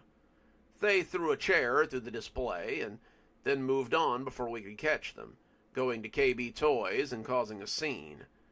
That was where we got them, all of them having a massive lightsaber battle in the middle of the store and looking at us like deer caught in headlights when we yelled at them. We had the cops there by that point, but it was still a mess. We all got whacked with lightsabers. One of them puked up Everclear onto me. It's a smell that's hard to forget. And we had to drag 5 half-drunk kids out of the mall and through the food court. The icing on the cake was that all this happened at 7:30, about an hour and a half before closing time.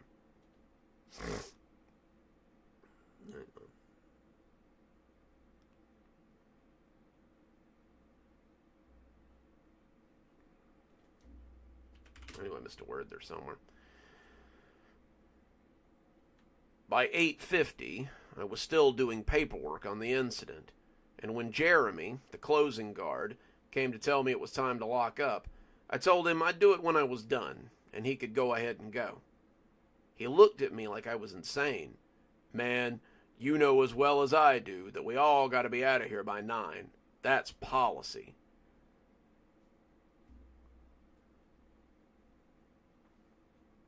If I could remember how things were. We're reading The Indians of Kawakala Mall, if you're just joining us, by the way. So pull up a chair. I miss KB Toys sometimes, Leia. I think they really should have stuck around.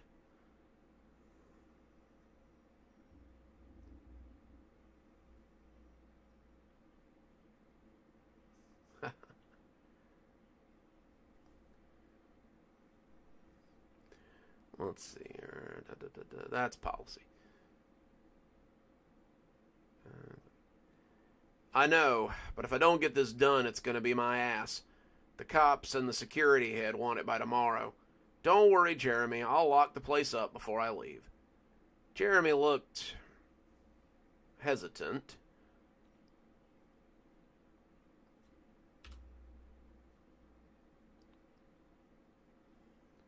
but finally gave in and said he would lock the front door behind him when he left. "Just don't be here too late," Jeremy warned. "You know how the boss gets." I said I would, and the sound of his keys was the only thing in the quiet mall halls, other than the muzak that seemed to ooze in from the mall proper. Even that was gone after a while. I was left with the infrequent overhead announcements that went off every 10 to 15 minutes, and the soft hum of the air conditioner. I swiped at my eyes as the paperwork came together, my drowsiness getting the better of me as my words swam on the page. I decided that a cup of coffee would be just what I needed to get through this. It was 10 o'clock, way past closing time, and I was starting to feel...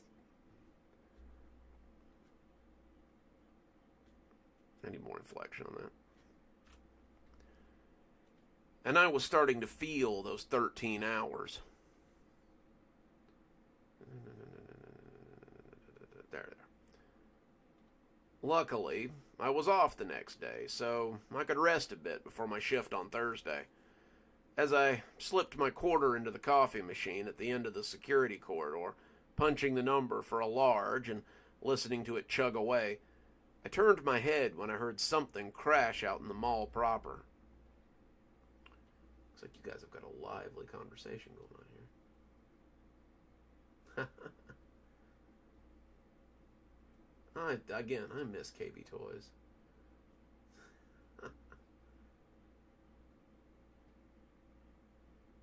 I think my first job was McDonald's back in 99, 2000.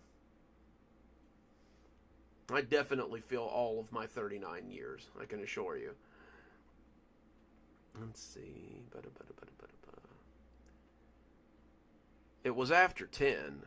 No one was supposed to be here. Hell, I wasn't supposed to be here. So, there should have been no one here to knock something over. The lights beyond the security hallway were dim, the evening lighting in the mall. And as I came up the hall towards the shadowed area, I heard something soft moving up towards the fountain that lay further up. It wasn't the running feet I was used to hearing. This was not the slap of tennis shoes or the clap of plastic sandals. This sounded more like slippers, something form-fitting. And when I came into the mall, I saw the source of the noise almost immediately. There was a stand nearby, one of those little pop-up stalls that sold jewelry or beepers, and someone had defaced it. This particular one sold hats and sunglasses. The snap... I don't know what that was. That was definitely a gunshot in my front yard. That's probably the neighbors. Scared the crap out of me.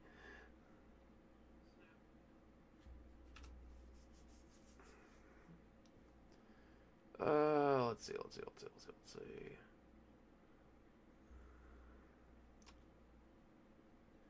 The snap brims and the obnoxiously huge reflective glasses that some of the young security guards wore. And there were taxidermy animals attached to it so that they could draw in the crowds they were looking to sell to. Someone had detached the hawk from the top of it, and they had knocked the foot off as well. The foot was still attached with the wire as it hung from the top of the stand, but the stuffed bird was lying on the floor in a less than majestic manner. "Hello?" I called, taking out my mag light and shining it around as I looked for anyone who might still be in the mall. There was nothing other than the hum of the air conditioner and the buzz of the overheads. And the more I thought about it, the sillier I felt for thinking this had been done by someone. The bird had simply fallen when its leg collapsed under it. It was just bad craftsmanship, and I was being jumpy. I went back to get my coffee, taking some careful sips as I went back to my paperwork. I was being a goose, and the quicker I got this done, the quicker I could get out of here. It was nearly done anyway. I was in the home stretch, but more I tried to concentrate on my description of the events, the more I heard something going on in the mall. It was nothing as dramatic, just little noises, things you could only notice if it was dead quiet. I probably didn't fill everything out the way I should have, but I started rushing a little as my nerves began to fray. The noises were making me jumpy. There shouldn't be any noise in the mall, but I couldn't be sure of that. I had never been here past 9. It wasn't allowed, so who knew what the usual noises were in this place?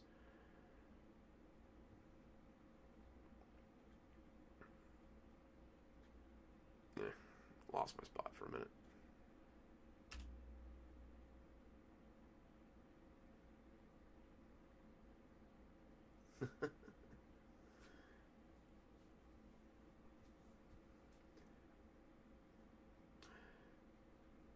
Yeah, it's my neighbors are definitely pretty good representations of the Florida man. Probably shooting at coyotes or something. There's a lot of coyotes in the area. Okay. Where was I?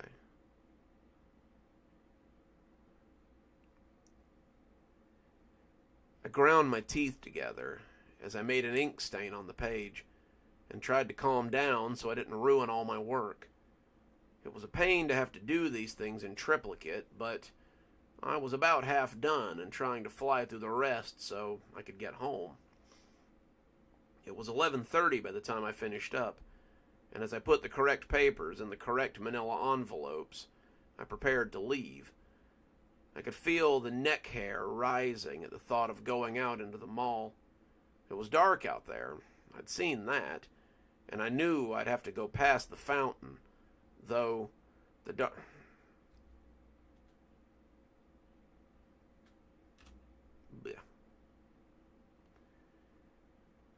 through the dark stores, and then out the food court so I could leave. I shouldn't be scared. I'd done this 100 times in the daytime, but I suddenly understood why they didn't want anyone here past 9 o'clock.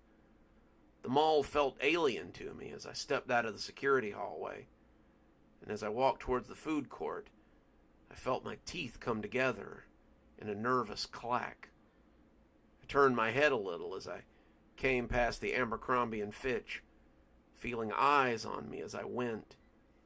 I turned suddenly as I passed the GameStop, the sound of soft feet thundering not far from me, as something stalked me through the tiled halls. My head was snapping from side to side as I walked past the Yankee Candle Company, and that was where I saw one of them. He ducked behind the edge of a bench, but I saw him before he melted into the shadows. He was shirtless, his skin tanned and his hair disappearing down his back. I couldn't see what he had in his hand, but it was easy to imagine a knife or a spear or a bow. It was his eyes that were the worst. His eyes were merry, dancing with pleasure, like an animal that enjoys the chase more than the kill. Those eyes were familiar, too. I'd seen them before, but I couldn't have seen if I could read.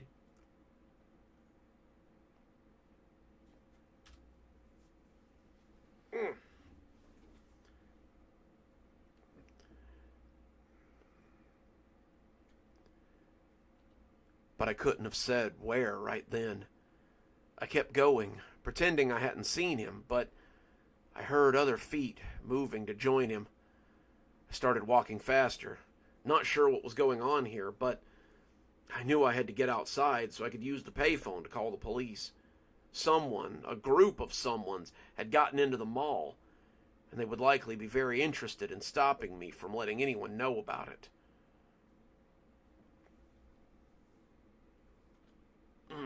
Sorry, that crink is getting bad.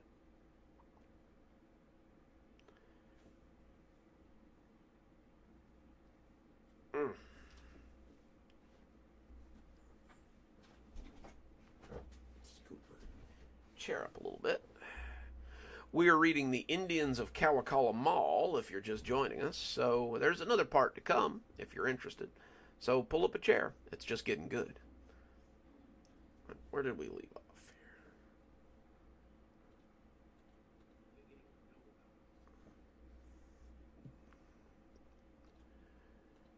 I could hear them behind me, so there was no going back to the security office. I had to get to the payphone, get out of the mall. I had to do it quickly. As the food court came into view, I broke my rule and started running. I could hear them speeding up too, their soft slippers booming on the tiles as they ran.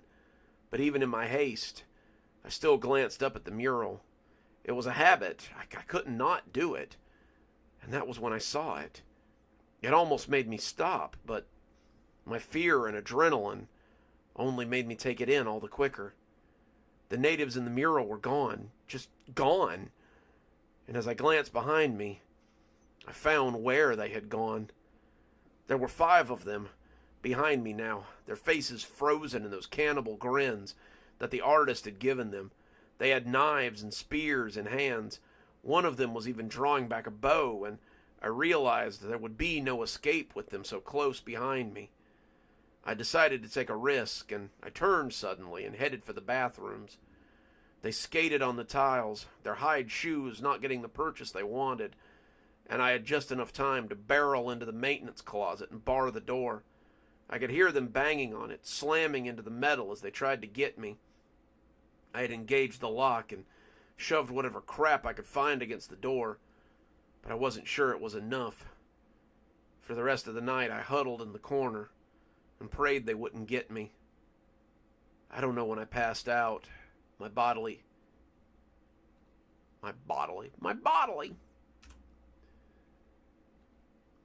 finally stopping. But when the banging started again, it was different than it had been before. "Hello?" came a voice from the outside. "Hello? Is someone in there? You need to come out. I've already called the police, so you'll probably want to be gone before they get here." I recognized that voice. It was Greg from Custodial. I was holed up in the little room where he kept his stuff. He thought I was a burglar. I sat up and opened the door, Greg looking shocked when he saw me. It appeared I had some explaining to do. Alrighty, that's part 1. They're becoming very rare, Blondie. There's one in Dothan, if you could call it a mall. It's more like a crypt. I like to go in there and take spooky screenshots sometimes for my thumbnails.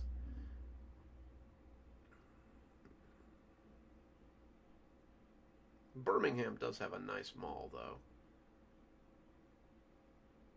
If you don't get shot, I mean.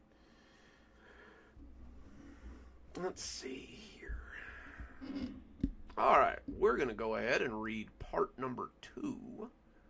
And I think that'll about do it for us tonight. So let's go ahead and get part 2 of The Natives of Kawakala Mall.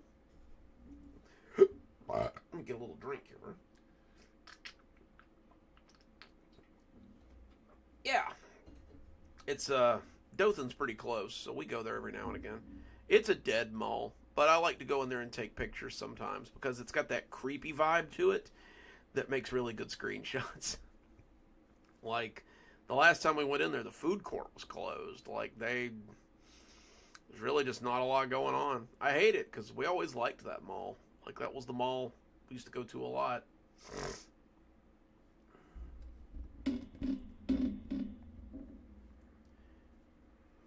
Oh, you might be talking about a different Birmingham. I was talking about the one in Alabama.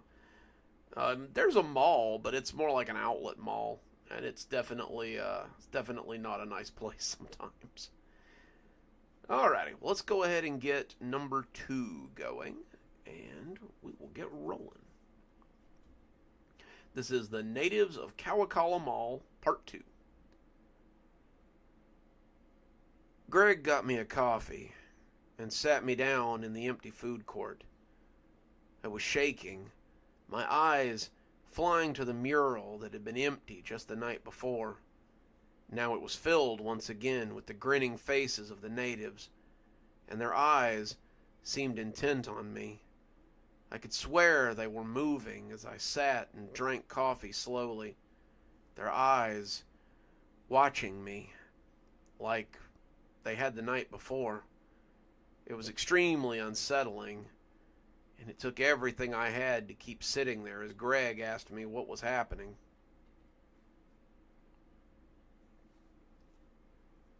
Oh, see, Leia, you're not that far off. I'm in like North Florida, so we make trips up to Dothan every now and again. My parents used to go up to Birmingham all the time, but again, it was usually to go to the outlet mall. I assume it's still there. I don't know. I haven't heard them talk about it in forever. It's where we used to get all our school clothes when I was a kid.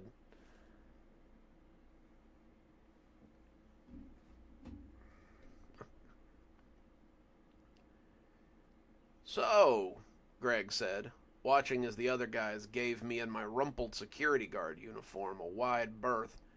You want to talk about why you were hiding in my broom closet? I didn't. Not really.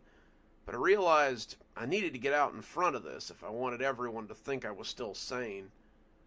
Well, Greg, I was chased through the mall last night. Your closet made a convenient hiding place.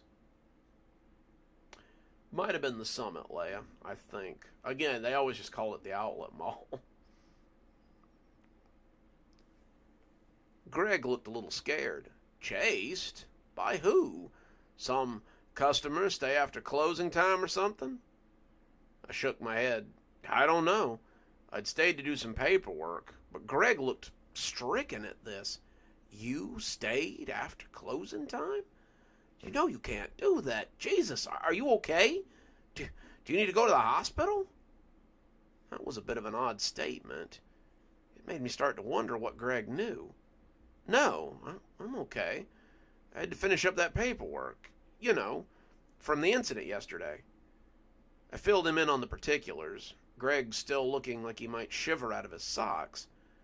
And then I got to how I had told Jeremy to go home, that I would finish up, and Greg seemed relieved. I think when I mentioned that Jeremy and I had been involved in the incident, he had wondered if he needed to start looking for two people. But the knowledge that I hadn't dragged the kid along seemed to make him feel a little better. Then I described the noises and the people who followed me, and Greg just shook his head like he couldn't believe what he was hearing. Jesus, I can't believe it. You got to talk to the boss. You have to make a report.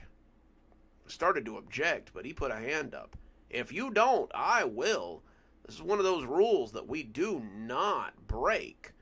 You have to leave at 9 o'clock. You have to. It's policy, and it's for your safety. Why do you think we have to get here at 6 a.m. to clean before we open at 9? No one can be here after dark. No one. Or... He paused, swallowing something before it could come out. Or someone could get hurt. I'd started to ask him if he knew anything about the mural and the natives that came from it.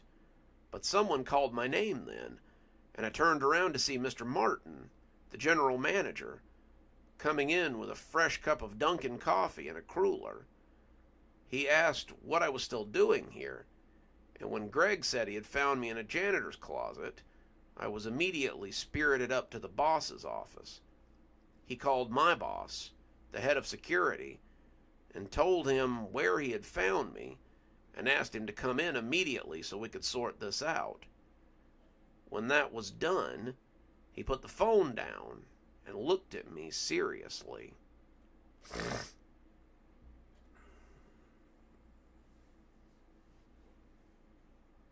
I think it might have been that one, Leia. But I mean, this would have been like the 90s, early 2000s. So it's probably been gone for a little while. If you guys are just joining us, we are reading The Natives of Kawakala Mall, Part 2. So this will probably be our last story for the evening. So pull up a chair. It's just getting good. Let's see.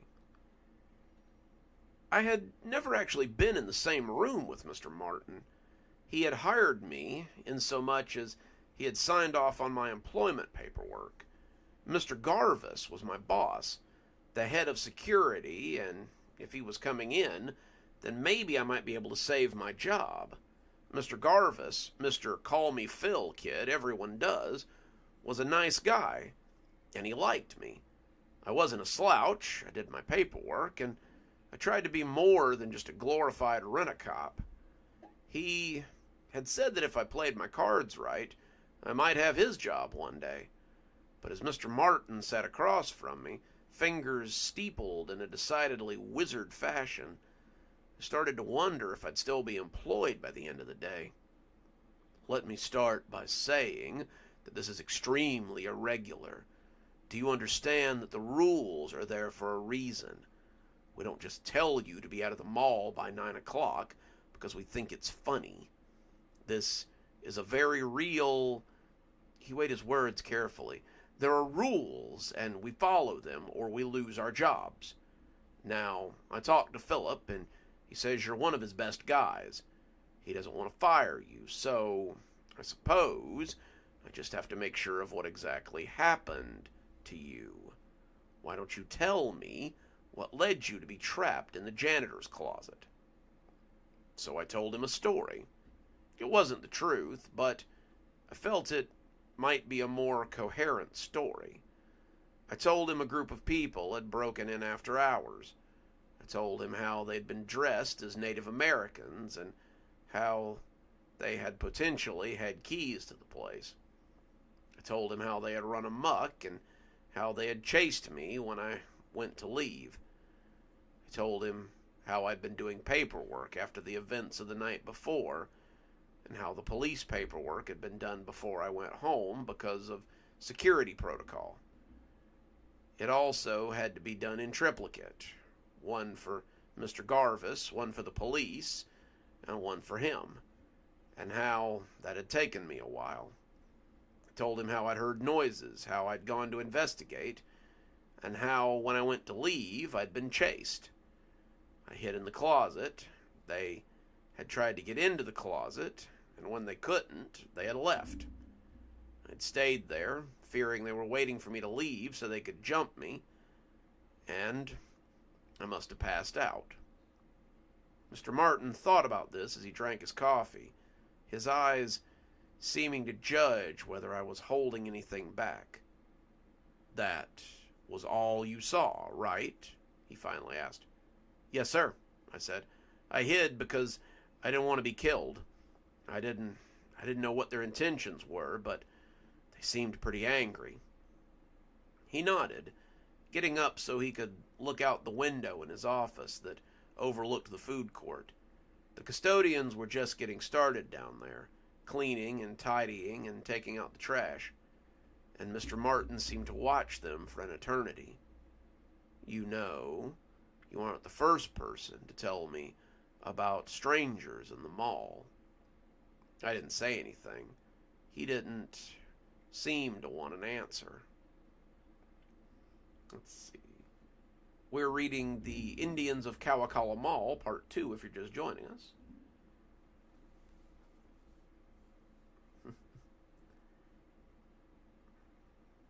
Aren't we all, Blondie? Aren't we all food tourists?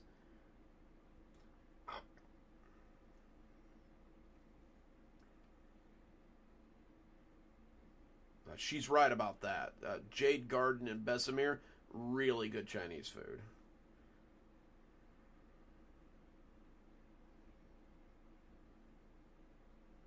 I haven't been to Full Moon yet, Leia, but it's on my itinerary. Let's see. We used to be open till 11. We used to keep the movie theater open till 2 a.m. When the mall first opened, you could damn near shop till midnight.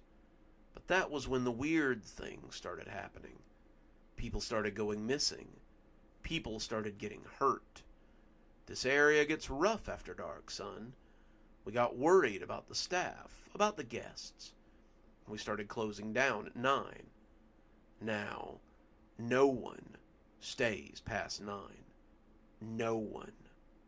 Oh, sure, the Cineplex complains about losing revenue, and the stores complain about having to herd everyone out by 8:30.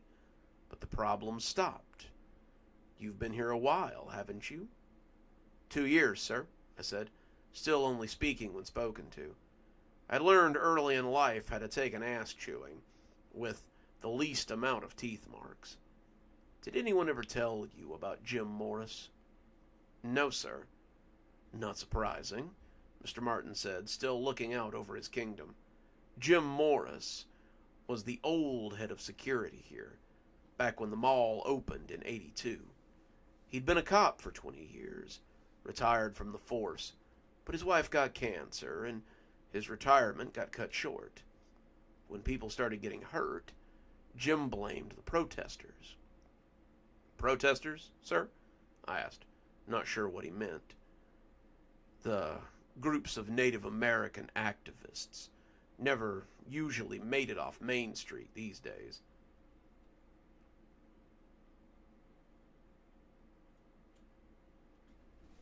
I'm going to try that one again.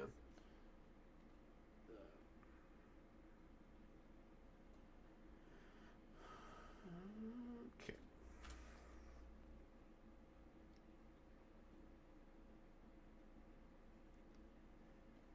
The groups of... Bleh. Okay. The groups of Native American activists never usually make it off Main Street these days, and it was rare to see them at the mall unless it was to buy clothes or glower at the mural. Surely you remember when the mall was opened, he said, glancing at me before turning back to the window. Or maybe you don't.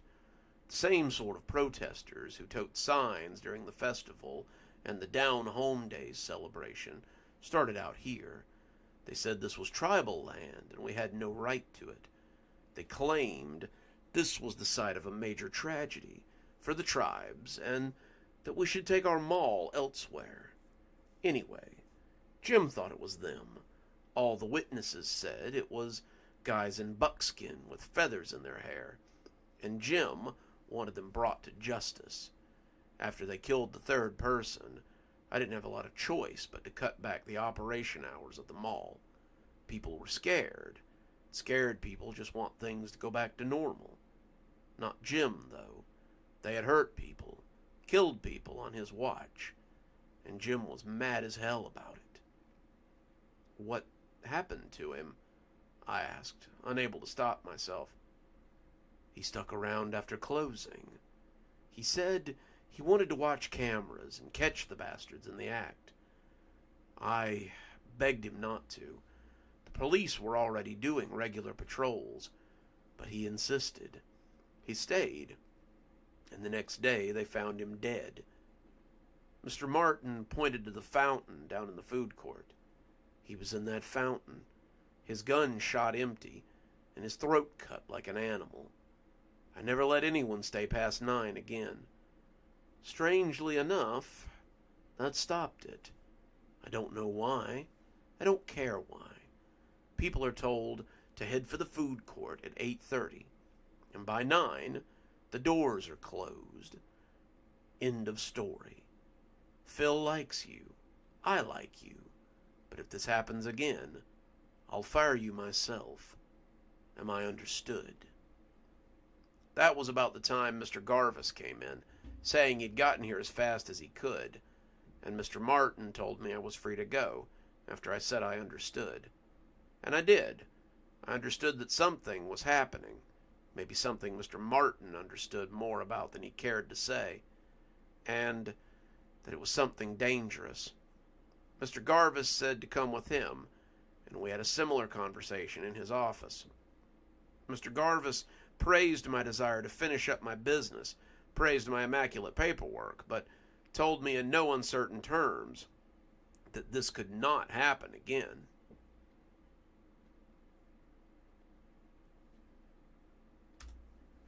Exotic wings, you say?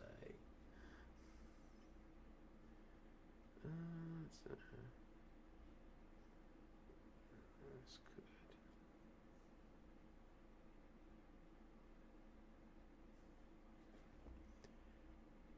You're a good kid.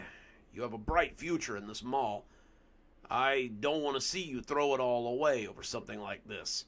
If this happens again, just take the paperwork home and do it. I'll collect it the next day. No problem. Again, I commend your desire to get everything in on time, but you have to be smart while you do it. Are you on the schedule today? No, sir. Today's my off day. Good. Go get some rest. Just be safe in the future. Neither Mr. Martin nor I think you need a write-up for this. So don't worry about any of that. Get some rest. And thank you for trying to keep the mall safe. If I could spell. Apparently I can't spell today. As I was leaving, Greg stopped me. Hey, you forgot your coffee, he said. I put a little something in there for you, but maybe wait till you get to your car to take a sip. Be safe, kid. The cup was suspiciously light, and when I got in my car and took the lid off, I found a note inside. Come to Mel's tonight at 7. I want to know what you saw and talk a little more about it. And that is it for this week, I think.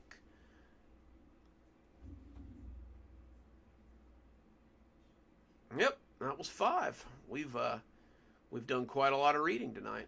I hope you guys enjoyed tonight's live stream. I do. I'm thinking about maybe doing some live streams during the week too. I know I said that last week. I don't know. Probably be around middle of the morning, like lunchtime kind of thing. Maybe just sit around while I write and field questions. I don't expect there'll be a lot of turnout, but if you guys just want to come hang out, on like your lunch break or something, come on down. I might do it next Tuesday just to see how it goes. YouTube keeps telling me I need more shorts and I need more lives, so I guess we'll try it out.